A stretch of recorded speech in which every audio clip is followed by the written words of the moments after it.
அன்பின் உறைவிடமாக விளங்கியவர் இயேசுபிரான்.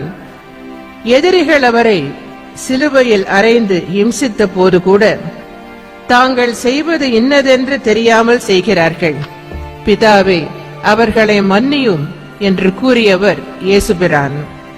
இறை நம்பிக்கை உள்ளவர்களுக்கு அதிசயம் ஏற்படும். நம்பிக்கையை இழப்பவர்கள் வாழ்க்கையில் வெற்றி பெறவே முடியாது.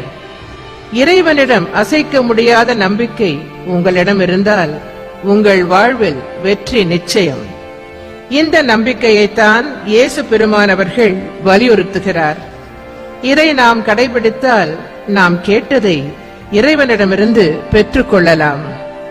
நல்ல லட்சியங்களுக்காக வாழ வேண்டும், வாழ்வில் நற்பணிகளை செய்ய வேண்டும். அதற்காகத்தான் இறைவன் நமக்கு மனித பிறவியை அளித்திருக்கிறான். அன்பு கூறுவதும் இயேசு கிறிஸ்துவை விசுவாசிப்பதும் எவ்வளவு முக்கியமானதோ அதேபோல் மற்றவர்களுக்காக மன்றாடி ஜெபிப்பதும் முக்கியமானது என்கிறார். நம் நலனுக்காக மட்டுமல்லாமல் மற்றவர் நலனுக்காகவும் உலக நன்மைக்காகவும் நாம் பிரார்த்தனை செய்ய வேண்டும்.